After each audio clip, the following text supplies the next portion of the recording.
Essa vai ser a torta de frango mais fácil que você vai encontrar aqui no YouTube. Por quê? Porque você não vai precisar temperar o frango, colocar na panela de pressão, chacoalhar para desfiar o frango, nada disso. E o melhor, a massa é feita rapidinha no liquidificador e você consegue ver a camada da massa separada do recheio.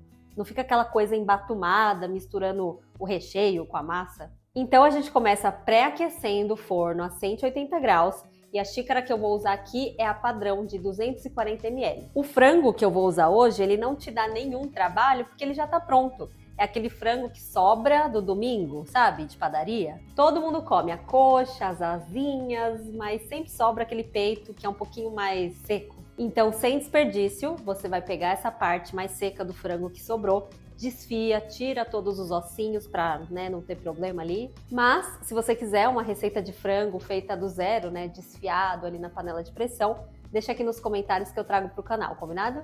Como o tempero nunca é demais, a gente vai melhorar ainda mais esse sabor.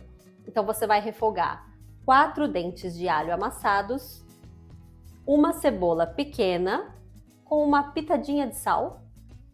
E quando a cebola já estiver transparente, você vai colocar uma colher de chá de páprica defumada, deixa dar uma fritadinha nessa páprica e depois você vai colocar um tomate maduro picado sem semente, também com uma pitadinha de sal.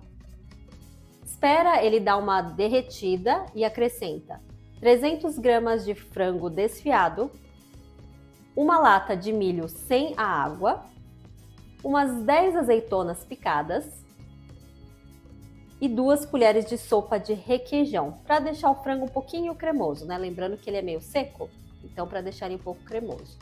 Aqui é o momento de acertar o sal, só que no meu caso, que eu usei o frango assado já temperado da padaria, já estava bom, não precisei acrescentar. E também não esquece que na massa vai sal, então não pesa muito na mão aí, tá? O recheio precisa ficar cremoso e sem nenhum caldo.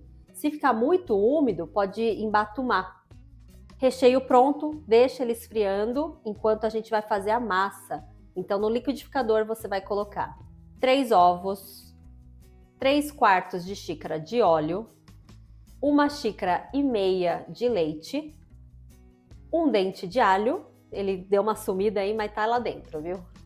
1 colher de sopa rasa de sal e 1 colher de chá de cebola em pó. Bate até ficar homogêneo e despeja numa vasilha com 2 xícaras de trigo peneiradas para ajudar a entrar ar na massa e ficar mais fofinho. Mexe até não sobrar nenhum gruminho da farinha.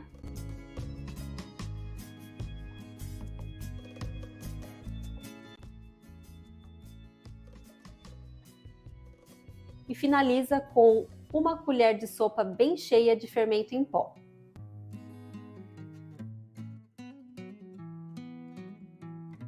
Pega uma forma de 32 por 22 com 4 centímetros de altura e unta com margarina somente no fundo da forma.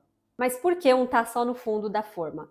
Porque se você untar nas laterais, a massa vai escorregar e aí ela não vai conseguir crescer o suficiente. Quando você não unta as laterais, isso ajuda a massa a ter onde se agarrar ali nas bordas da forma e aí assim ela vai crescer mais uniforme. Tudo isso porque a gente está falando de uma massa pesada, com um recheio pesado, Então tudo que der para a gente fazer para essa massa não embatumar e ficar fofinha, a gente vai fazer. Agora você vai despejar 3/4 da massa, ou seja, mais do que a metade. E essa etapa é importante porque se a camada de baixo for muito fina, não cresce o suficiente e embatuma. Aí você vai espalhar todo o recheio.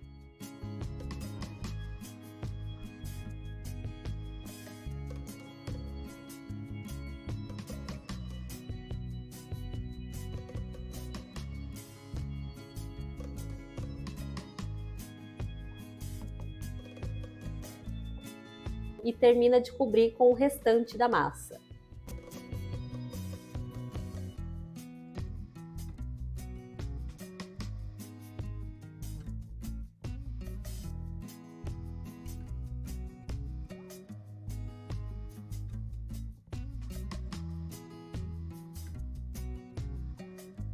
finaliza com parmesão, mas se você não tiver, não tem problema também. E leva ao forno pré-aquecido em 180 graus por 45 minutos ou até ficar douradinha por cima. Agora deixa eu ser sincera aqui com vocês. Assim que eu tirei do forno, eu esperei só uns minutinhos e eu já quis cortar para poder comer, né? Mas eu percebi que a massa estava desmanchando, esfarelando enquanto ela estava quente. Então ela desmanchou toda na hora que eu tentei tirar ali os pedaços, como você tá vendo aí. Então eu achei melhor esperar esfriar mesmo ali. E aí quando eu fui cortar de novo, aí sim, ela saiu essa massa fofinha, areada e toda inteira. Eu só tô compartilhando isso com você porque pode acontecer com você também, e aí você vai achar que deu tudo errado, que a receita não presta, mas tá tudo certo, tá? É que essa massa, ela é mais pesada mesmo e o glúten acaba demorando um pouco para se firmar e ficar fofinho do jeito que tem que ser. E agora sim, esse é o resultado da nossa torta de frango. E olha como dá para ver as camadas de massa e de recheio separadas. Ai, mas que torta de frango é essa que nem tem requeijão? Pois tome requeijão. Uma dica boa é que essa massa é super coringa. Hoje eu fiz com frango, mas você pode fazer com presunto e queijo, frango com palmito, carne moída, bem sequinha, legumes, atum, sei lá. Ou até mesmo nesse frango que eu fiz, dá para você colocar uns pedacinhos de bacon. E outra coisa legal é que essa torta congela super bem. Muita gente acha que a massa de liquidificador não aguenta, mas o segredo é esperar esfriar completamente antes de embalar. Eu acho mais prático cortar em pedaços individuais. Assim você pega e tira só a quantidade que você vai comer ali na hora. No freezer ela vai durar tranquilamente uns 3 meses. E se você gostou dessas dicas para deixar a sua torta de frango bem alta, com essa massa fofinha, parece até uma massa de bolo, né?